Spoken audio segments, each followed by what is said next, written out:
The federal government of Nigeria has said that it will no longer, well, it's not going to invest any further funds in the establishment of a national carrier, but rather give support to growth and expansion, to entertain those ideas rather, but it wants to focus on local operators. There's the tweet from the Honorable Minister of Aviation, Festus Keyamo.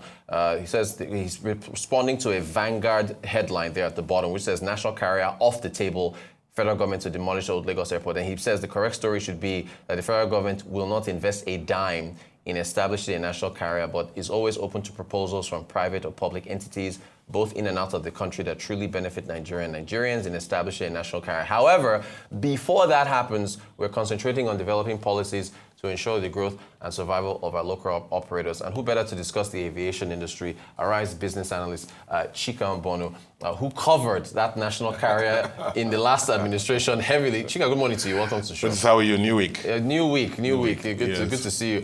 What do you make of these developments? Aviation. For Nigeria now, it's torturous. Aviation is supposed to be for convenience. You want to move to Abuja for a meeting by 9 a.m. in the morning, and then you plan to take a 7 a.m. flight. But I'll come to there. Now, I'll commend the minister, Mr. Keyamo, for how far he's gone so far. Yeah. He's come and unknotted some of the problems we had in the past, starting from the Cape Town Convention. Let me not use a very big word. Yeah. Basically, it had to do with, when you lease an aircraft from abroad, and then if you don't meet the rentals, the lessor is supposed to walk into your country and just get the aircraft. But Nigeria, we used to have encumbrances on that, and that had been untied by him, and that has helped. Yeah. There also the issue of insurance on leased aircraft. So he's done a lot of macro issues that he's focused on. But I want to tell him, and I've told him this personally, and I'm saying it again publicly, that on the streets, at the last mile, the Nigerians are suffering. He may not know this, but I think they know it a little. Nigerians are suffering. Aviation, flying Nigeria has become a torture. Has become, I'm looking for the words to use, very unpredictable, very unreliable, in the sense that you have a flight to go to Abuja or Kano or wherever. I use my example. The other day I was going to go to Kaduna for a meeting. I had an 11 o'clock flight. As I got to the airport, they moved it to 3 o'clock. Wow. We still stayed at the airport. By 2 o'clock, they canceled the whole flight. Oh, wow. To Kaduna. We had to go to Abuja and do Kaduna by road. You know the danger of that road. Of course. People could have died and so on and so forth. So aviation has ceased to be what it used to be for convenience and for speed. In Nigeria, very unpredictable. Even the 7 a.m. flight sometimes, you go, I've gone to 7 a.m. flight, one of the airlines, which you think must fly. And then, 7 a.m. they tell us it's delayed for 2 hours. So it's become a problem. Yeah. And if it does a poll on Nigerian flyers, he will see that this is a problem. So the aviation industry in Nigeria is in a rout. And the issues of passenger growth, you can look at the statistics. The passenger growth is not growing. You say GDP is growing, the passenger is not. Those travelers are not growing domestically. Yeah. Actually falling. The aircraft capacity, available aircraft, is falling among the airlines. So, and I'm leading you to this now because of the issue of capacity. Yeah. What the industry lacks is capacity. So you find some airlines will say the Lagos Port Harcourt, they have 4 flights in a day. Meanwhile, they don't have aircraft to operate that. Yes. And they collect tickets from passengers.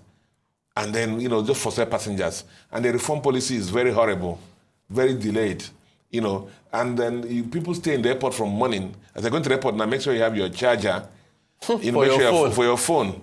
Because the flight of 10 in the morning you can leave by 10 p.m. It happened before. I left Port Harcourt before by 1 a.m.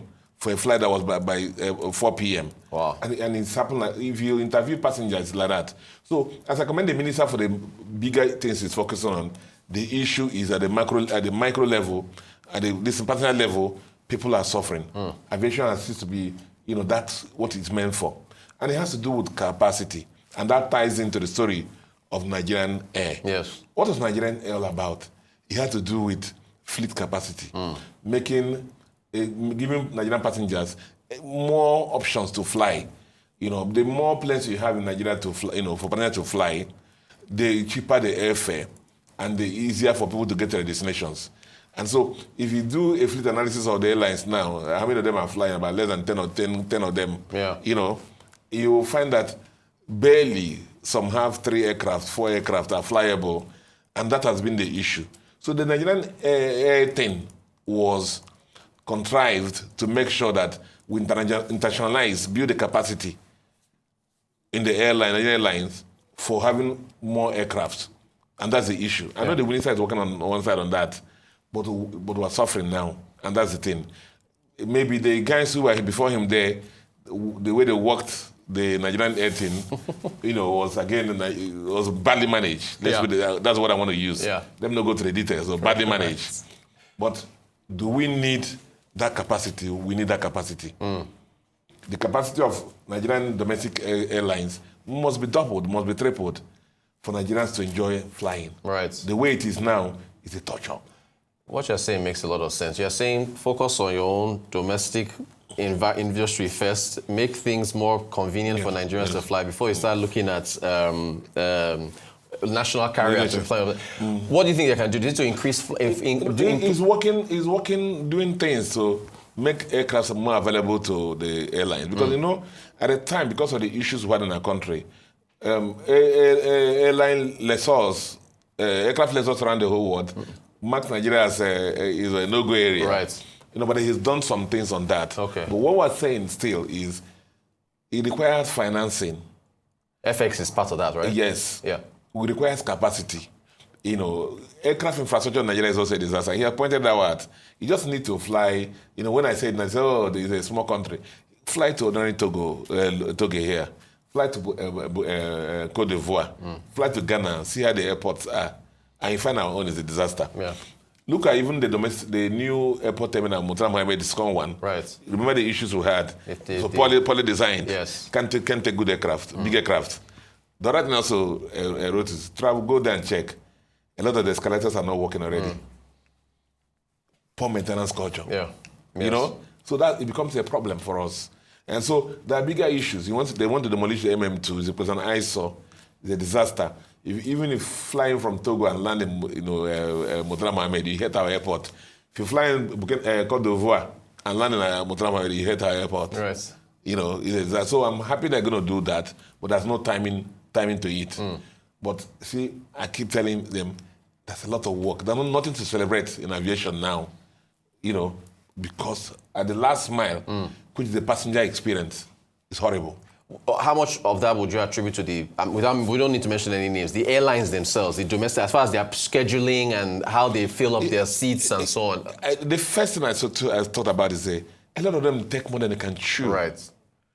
If you have one aircraft just for Lagos Port Harcourt, tell us it's Lagos Port Harcourt 11 o'clock. Don't say you have Port Harcourt 7 a.m., Port Harcourt 10 o'clock, Port Harcourt 11, you know, and you collect money from passengers all the way, and then it starts postponing flights or merging flights. You know, it doesn't help passengers again to plan. You know, so tell us that you have one flight to Abuja or one flight to Kaduna in a day. Say the tickets that you have the capacity for. A lot of them are overselling. And so people have been staying in the airport. You go for 9 o'clock flight. They want to combine it with the 12 o'clock one and 4 o'clock one and whatever. So why? If the roads were safe, routes. Yes. If the roads were safe, listen to this. The time you go to the airport to wait for your flights, you're not going to your destination. Your destination by everything. But because people are scared of also of the road, you know, as somebody said, we better pay the ticket and wait or have money for ransom. Right. So you make a peak. Pick your poison. You know. Yeah. What about, okay, you've talked a lot in the past about how, if we go to banking now, how the Central Bank of Nigeria has regulated banks with fines and so on. Should there be more punishment for airlines where the regulator should be more cancel flights? NCAA is there. Yeah. There are rules and regulations about what will happen if flights are delayed. Yeah. Who is implementing them? Gotcha. Are you following me now? Yeah. Sometimes when the flights are delayed, they just bring some cringy dry meat pie and things and start giving to passengers. Do you understand? I mean, you know, it's just a charade.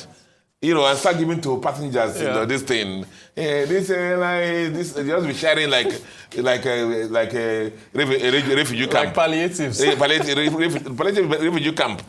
Yeah. And that's what we'll see. NCA is there. Yeah. Okay, but laws are there to protect passengers. But who is making sure they're implemented? Look, you again, know, it's what the airlines have their problems. Yes, I know. yes. But a lot of them are biting more than they can chew. Gotcha. If you have only aircraft for Lagos to Port Harcourt, let it be one flight in a day. Don't tell us collect ticket for 4 flights. And then when you cancel the flight, we cannot, to collect refund, we'll pass through the eye of a needle. To collect it. To collect it. Well said. Look, Chika, there's nobody better to talk about the aviation industry than you. What is the problem? We appreciate your thoughts, and we'll keep following up on this matter. Again, you did fantastic work in the last administration with Nigeria Air, so we'll keep monitoring things and see how they go. Arise Business Analyst Chika Mbonu. Chika, thanks for joining us. Appreciate it.